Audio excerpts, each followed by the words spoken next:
Hi, my name is Anna Hess, your Patton University course instructor. Let's start with Unit 2, Interest Rates and Risks. Here's the introduction. Whenever you take out a loan, whether it's to buy a house or pay for school, you will have to review the loan's interest rate. Simply put, an interest rate is the fee you pay to borrow the money you need. As you pay off your loan, the interest rate will affect how much you owe. In the financial system, interest rates can become slightly more complicated as there isn't just one interest rate. Understanding how these rates work and affect your investment is crucial to a business success. The economist Irving Fisher devoted his work to explaining the effects of interest rates, and his theories serve as the foundation for our understanding of interest rates today. Fisher said that two basic forces determine the real rate of interest: supply and demand. Fisher theorized that both a nominal interest rate and a real rate of interest exist.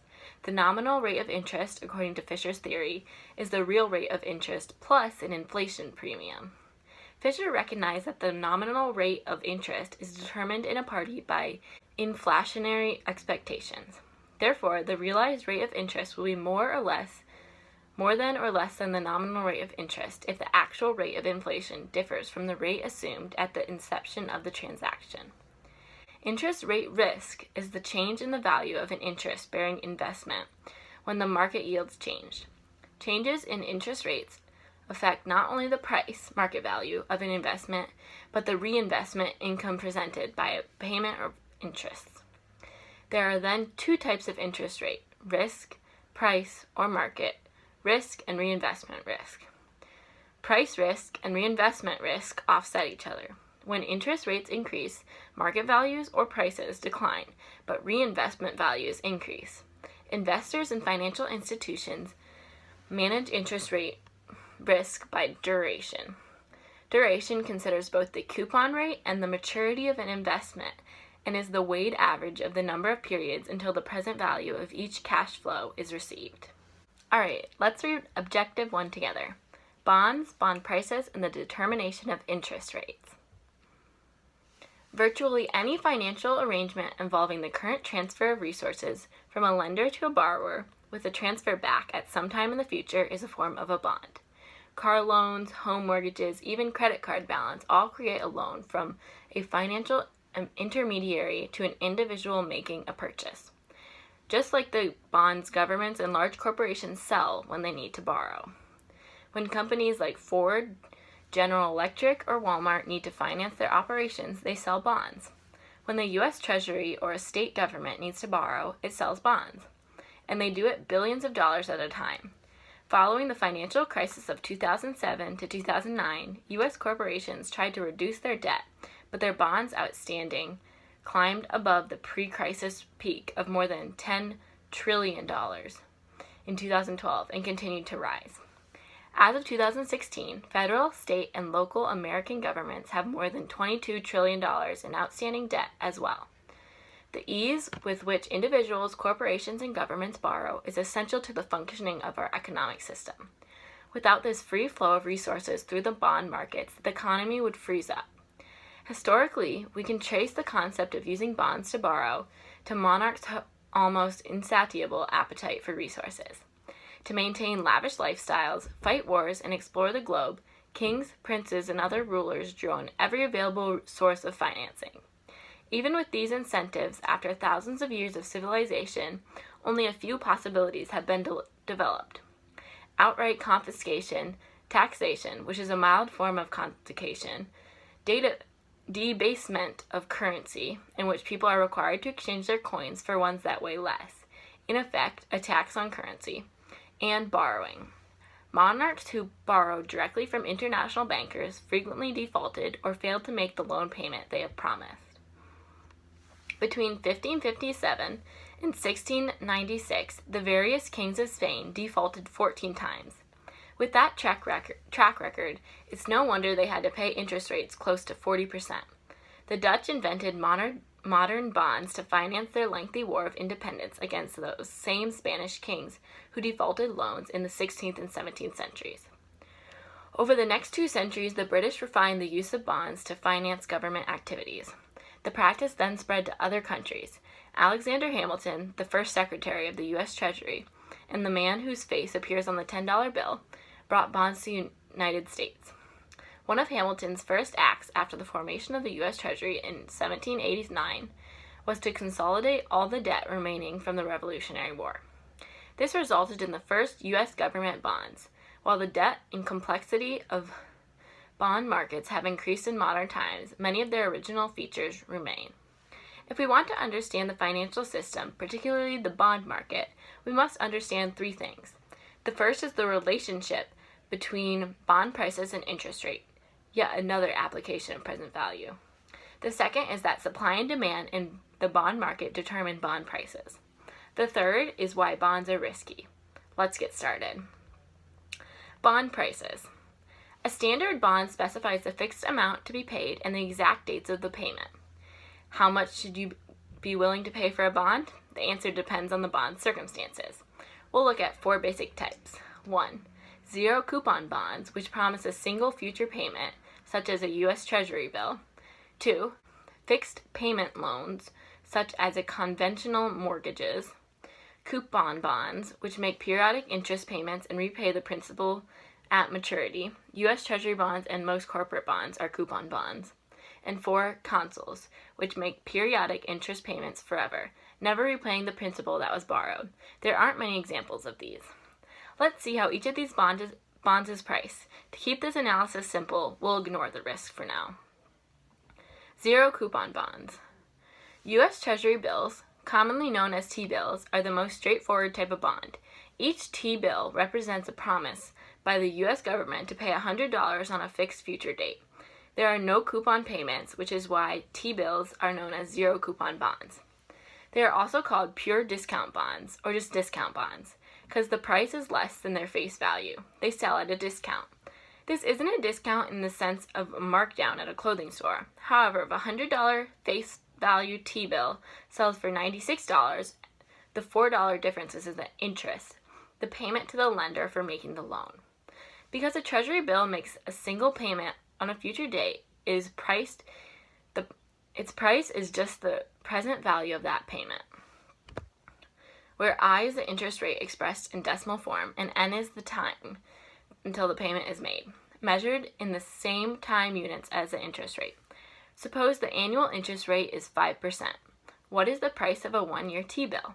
To figure out the answer, take the present value formula, set I at 0.5 and N at 1, and then compute the price. The U.S. Treasury doesn't issue T-bills with a maturity of more than 1 year.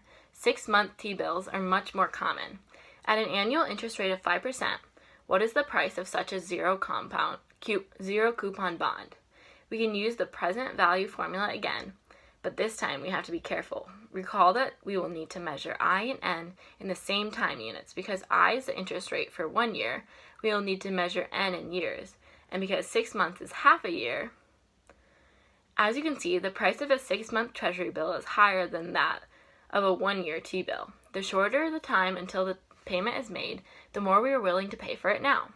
If we go on to compute the price of a 3-month T-bill, setting N at 0.25, 1/4 of the year, we will find the answer is $99.02.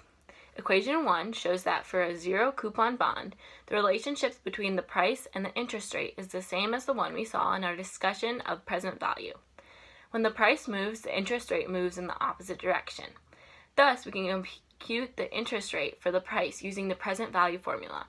For example, if the price of a 1-year T-bill is $95, then the interest rate is I equals $100 out of 95, minus 1 equals 0.0526 or 5.26%. Fixed payment loans. Conventional home mortgages and car loans are called fixed payment loans because they promise a fixed number of equal payments at regular intervals. These loans are more amortized, meaning that the borrower pays off the principal amount with the interest over the life of the loan. Each payment includes both interest and a portion of the principal. Pricing with these sorts of loans is straightforward using the present value formula. The value of the loan today is the present value of all the payments. If we assume that the annual interest rate is I, measured as a decimal, and that the loan specifies N payments, then Using this formula is complicated, so we won't go any further. But when lenders figure out your monthly payment for a car loan or a home mortgage, this is how they do it. Your financial world. Know your mortgage. Survey evidence tells us there is a large number of people with adjustable rate mortgages underestimated how much their monthly payments can change. Don't be one of those people. When you buy a home and get a mortgage, know it can happen. There are two basic types of mortgages: conventional fixed rate and adjustable rate, also known as ARMs. Fixed rate mortgages are the easiest to understand because the payments, like the interest rate, are fixed.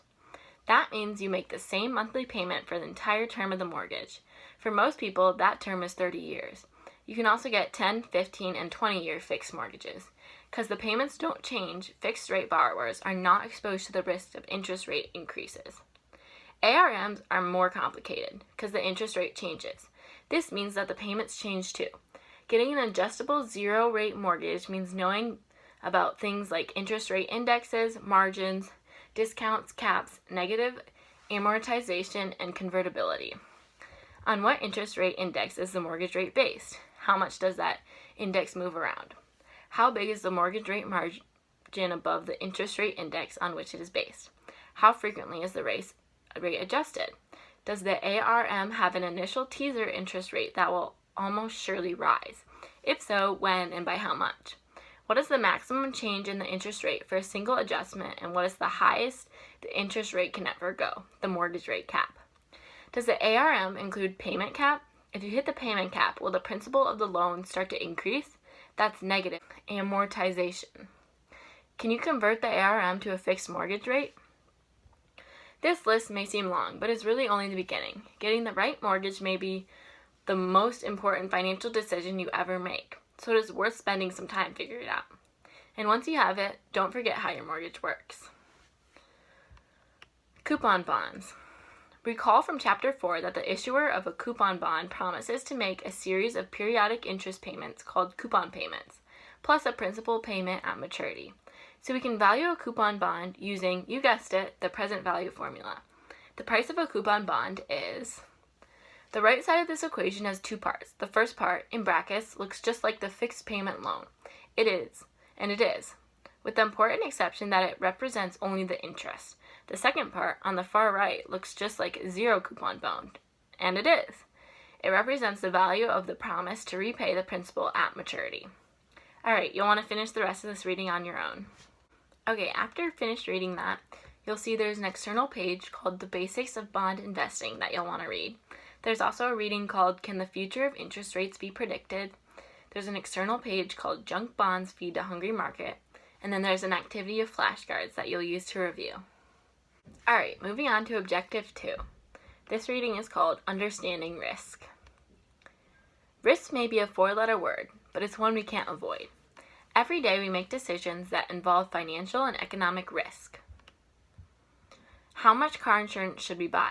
Should we refinance the mortgage now or a year from now? Should we save more for retirement or spend the extra money on a new car? Making any decision that has more than one possible outcome is similar to gambling. We put the money on the roulette table and take our chances. Increasingly enough, the tools we use today to measure and analyze risk were first developed to help players analyze games of chance like roulette and blackjack. For thousands of years, people have played games based on throwing of dice, but they had little understanding of how these games actually worked. In ancient time, dice of various sports were used to consult the gods, so any effort to analyze the odds was thought improper. But even those who ignored religious concerns could not correctly analyze a single throw of a die because they did not understand the concept of zero. That meant that the complex computations necessary to develop a theory of probability were impossible. By the mid-17th century, the power of religion had waned and mathematical tools had developed to the point that people could begin to make sense out of cards, dice, and other games. Since the invention of probability theory, we have come to realize that many everyday events, including those in economics, finance, and even weather forecasting, are best thought of as analogous to the flip of a coin or the throw of a dice. For better or for worse, we no longer treat these random events as if they were divinely ordained. Still, while experts can make educated guesses about the future path of interest rates, inflation, or the stock market, the predictions are really only that, guesses. And while meteorologists are fairly good at forecasting the weather a day or two ahead, economists, financial advisors, and business gurus have dismal records, so understanding the possibility of various occurrences should allow everyone to make better choices. While risk cannot be eliminated, it can often be managed effectively. Finally, while most people view risk as a curse to be avoided whenever possible, risk also creates opportunities. The payoff from a winning bet on the one hand of cards can often erase the losses on a losing hand. Thus, the importance of probability theory to the development of modern financial markets is hard to overemphasize. People require compensation for taking risks. Without the capacity to measure risk, we could not calculate a fair price for transferring risk from one person to another, nor could we price stocks and bonds, much less sell insurance. The market for options didn't exist until economists learned how to compute the price of an option using probability theory. In this chapter, we will learn how to measure risk and assess whether it will increase or decrease. We will also come to understand why changes in risk lead to changes in the demand for particular financial instruments and to corresponding changes in the price of these instruments. Defining risk. The dictionary definition of risk is the possibility of loss or injury. Highlights the perils of putting oneself in a situation in which the outcome is unknown. But this common use of the word doesn't quite fit our purposes because we can care about gains as well as losses. We need a definition of risk that focuses on the fact that the outcomes of financial and economic decisions are almost always unknown at the time the decisions are made. Here's the definition we will use. Risk is a measure of uncertainty about the future, payoff to an investment, assessed over some time horizon and relative to a benchmark. This definition has several important elements.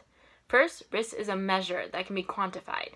In comparing two potential investments, we want to know which one is riskier and by how much. All other things held equal, we expect a riskier investment to be less desirable than others and to command a lower price. Uncertainties that are not quantifiable cannot be priced. Second, risk arises from uncertainty about the future. We know that the future will follow one and only one of many possible courses, but we don't know which one. This statement is true of even the simplest random event. More things can happen than what will happen. If you flip a coin, it can come up either heads or tails. It cannot come up both heads and tails, or neither heads or tails. Only one of the possibilities will occur. Third, risk has to do with the future payoff of an investment, which is unknown. Though we do not know for certain what is going to happen to our investment, we must be able to list all the possibilities. Imagining all the possibilities pay off and the likelihood of each one is difficult but indispensable part of computing risk. Fourth, our definition of risk refers to an investment or a group of investments. We can use the term investment very broadly here to include everything from the balance in a bank account to shares of a mutual fund to lottery tickets and real estate. Fifth, risk must be assessed over some time horizon. Every investment has a time horizon. We hold some investments for a day or two and others for many years. In most cases, the risk of holding an investment over a short period is smaller than the risk of holding it over a long one. But there are important exceptions to the rules that we will discuss later. Finally, risk must be assessed relative to a benchmark rather than in isolation. If someone tells you that an investment is risky, you should immediately ask, relative to what? The simple answer is relative to an investment with no risk at all, called a risk-free investment. But there are other possibilities, often more appropriate. For example, in considering the performance of a particular investment advisor or money manager, a good benchmark is the performance of a group of experienced investment advisors or money managers.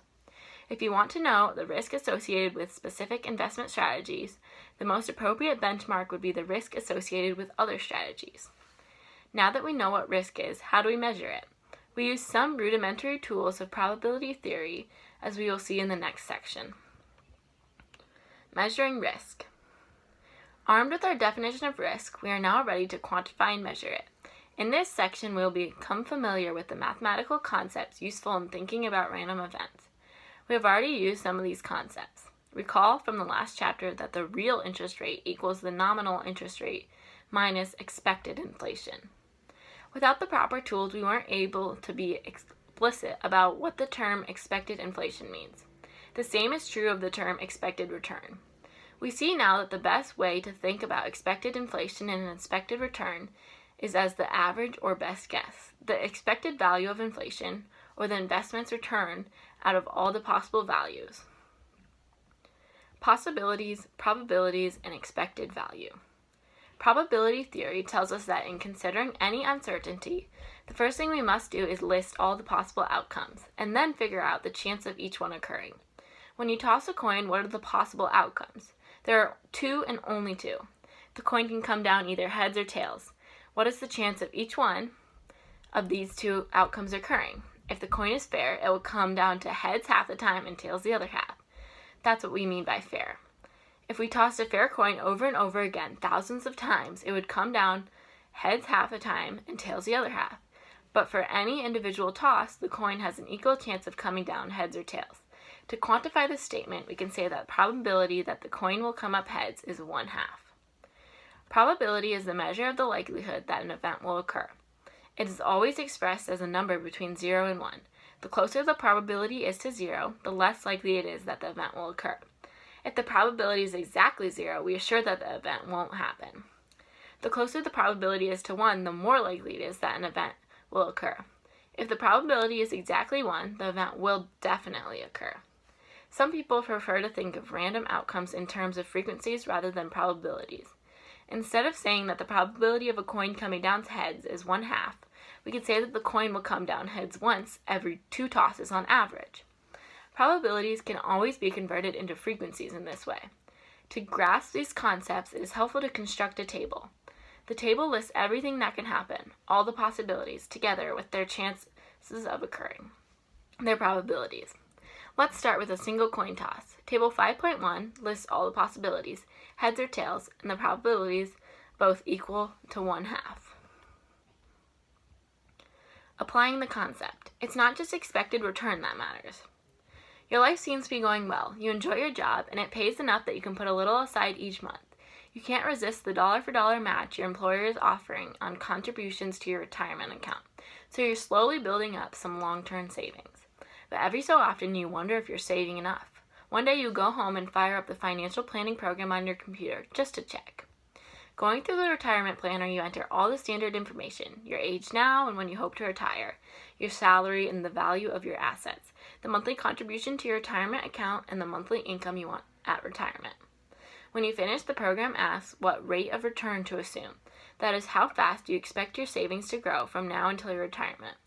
Following the suggestion on the screen and adjusting for inflation, you enter 6%, which is modestly below the average real return on the stock market over the past 75 years. The light flashes green, signaling that you're on track to meet your financial goals. But are you? Maybe. The program did a series of future and present value calculations like the ones described in Chapter 4. The green light means that if the assumptions you entered are valid, your saving rate is sufficient. That is, if your savings grow at 6% adjusted for inflation, you'll be okay. So you need to decide whether you think 6% is a reasonable number. While it may be your best guess for return, that's the expected return over the next few decades. It is surely not the only possibility. You have very little sense of what the average return will be between now and the time that you're retired. To get a 6% expected return, you will have to take risk, and risk means that you could come up with less. What if your investment return is only 3% for years? Over 40 years, that is an enormous difference. At 6% annual growth, $1 today is worth more than $10 in 40 years. And if you can save $1,000 per year, you'll have more than $160,000 saved up. Reducing the growth rate to 3% means that the future value of $1 today, 40 years from now, falls to be about $3.25. The lower return means that with the same $1,000 per year savings, you're left with less than $80,000 after 40 years. You'll have to save more than twice as much to meet the same goal. Now that's risk. You need to know what possibilities are and how likely each one is. Only then can you assess whether your retirement savings plan is risky or not. Alright, you'll want to finish reading this on your own. Okay, after finishing the reading, you'll want to watch the video called How the World's Largest Banks Are Managing Risk Today, then a video called Risk Aversion, and then there's some flashcards to review. Okay, moving on to Objective 3. We're going to read Derivatives, Futures, Options, and Swaps. Derivatives played a central role in the financial crisis of 2007 to 2009. One of the key events during the crisis was the fall of AIG, the world's largest insurance company. Through the use of derivatives contracts, AIG had taken enormous risks that it was able to conceal from the view of both government officials and its trading partners.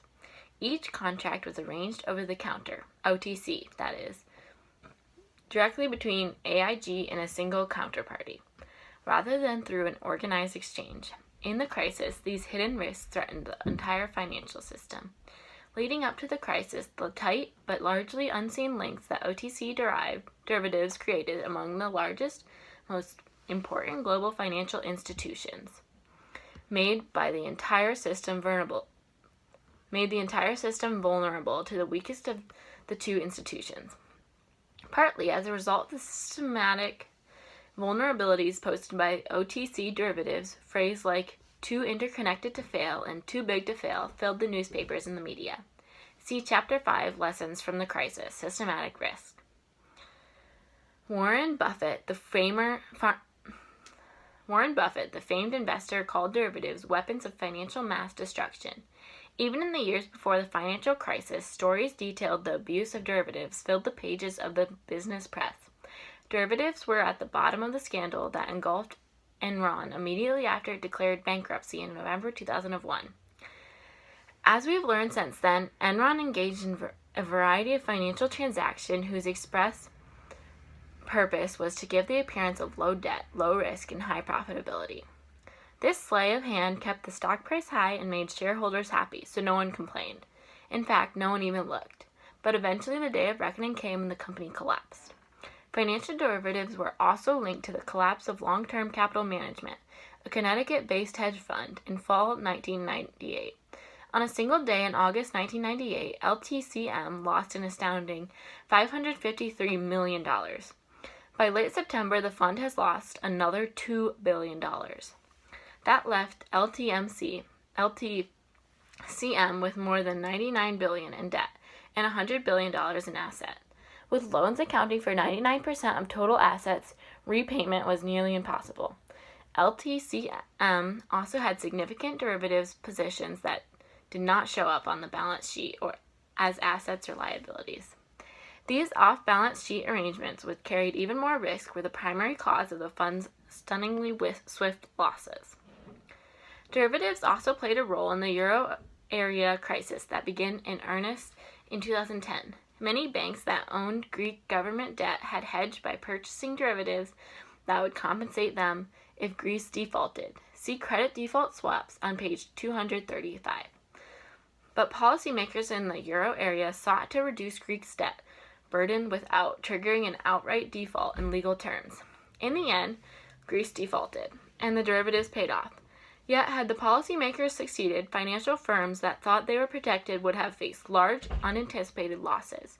Fears of such exposure, along with doubts about the insurance provided by derivatives, likely accelerated the deleveraging and aggravated financial instability. If derivatives are open to abuse, why do they exist? The answer is that when used properly, derivatives are extremely helpful financial instruments. They can be used to reduce risk, allowing firms and individuals to enter into agreements that they otherwise wouldn't be willing to accept. Derivatives can also be used as insurance. For example, in winter 1998, a snowmobile manufacturer named Bombardier offered a $1,000 rebate to buyers should snowfall in 44 cities total less than half an inch what it had averaged over the preceding 3 years. Sales rose 38%. The existence of the weather derivatives enabled Bombardier to undertake this risky market strategy. Paying the rebates would have bankrupted the company, but Bombardier purchased derivatives that would pay off if snowfall were low. By using this unorthodox form of insurance, Bombardier transferred the risk to someone else. What exactly are derivatives, and why are they so important? Though they play a crucial role in our financial well-being, most people barely know what they are. This chapter will provide an introduction to the uses and abuses of derivatives. The basics.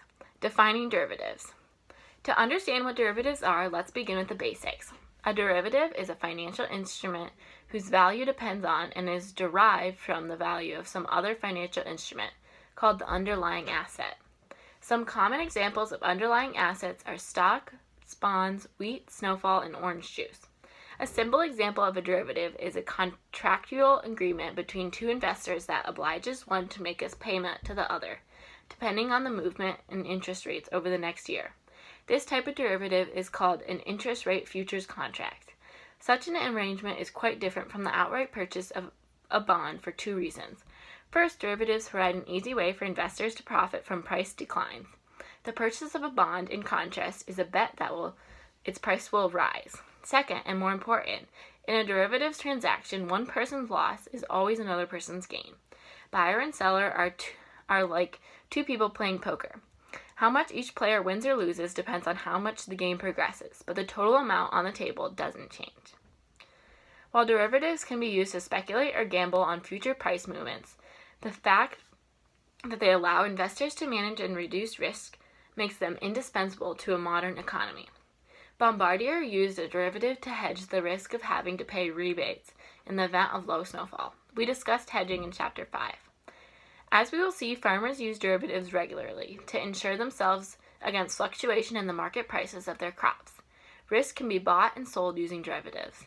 Thus, the purpose of derivatives is to transfer risk from one person or firm to another. When people have the ability to transfer risk, they will do things that they wouldn't do otherwise. Think of a wheat farmer and a bread baker. If he or she cannot insure against a decline in the price of wheat, the farmer will plant fewer acres of wheat, and without a guarantee that the price of flour will not rise, the baker will build a smaller bakery. Those are prudent responses to the risk created by price fluctuations. Now introduce a mechanism through which the farmer and baker can guarantee the price of wheat. As a result, the farmer will plant more and the baker will build a bigger bakery. Insurance is what allows them to do it. Derivatives provide that insurance. In fact, by shifting people to those willing and able to bear it, derivatives increase the risk-carrying capacity of the economy as a whole, improving the allocation of resources and increasing the level of output. While derivatives allow individuals and firms to manage risk, they also allow them to conceal the true nature of certain financial transactions. In the same way that stripping a coupon bond separates the coupons from the principal payment, buying and selling derivatives can unbundle virtually any group of future payments and risks. A company that hesitates to issue a coupon bond for fear analysts will frown on the extra debt can instead issue the coupon payments and the principal payment as individual zero coupon bonds, using derivative transactions to label them something other than borrowing. Thus, if stock market analysis penalize companies for obtaining funding in certain ways, derivatives, as we will see, allow the companies to get exactly the same resources at the same risk but under a different name. Derivatives may be divided into three major categories: forwards and futures, options, and swaps. Let's look at each one. Forwards and futures. Of all derivative financial instruments, forwards and futures are the simplest to understand and the easiest to use. A forward or a forward contract is an agreement between a buyer and a seller to exchange a commodity or financial instrument for a specified amount of cash on a prearranged future date. Forward contracts are private agreements between two parties. Because they are customized, forward contracts are very difficult to resell to anyone. To see why forward contracts are difficult to resell, consider the example of a year-long apartment lease, in which the renter agrees to make a series of monthly payments to the landlord in exchange for the right to live in the apartment. Such a lease is a sequence of 12 forward contracts. Rent is paid in predetermined amounts on prearranged future dates in exchange for housing. While there is some standardization of leases in contract between the specific renter and a specific landlord, it is unlikely any other rental contract. Thus, there is no market for the resale or reassignment of apartment rental contracts. In contrast, a future or futures contract is a forward contract that has been standardized and sold through an organized exchange. A futures contract specifies that the seller, who has the short position, will deliver some quantity of commodity or financial instrument to the buyer, who has the long position on a specific date, called the settlement or delivery date, for a predetermined price. No payments are made initially when the contract is agreed to. The seller/short position benefits from declines in the price of the underlying asset, while the buyer or long-term position benefits from the increase. Finish reading the rest on your own. After finishing this reading, you'll want to watch a video called Interest Rate Swap 1, and then a different video called Interest Rate Swap 2, and then there's a flashcard activity to review. This concludes Unit 2.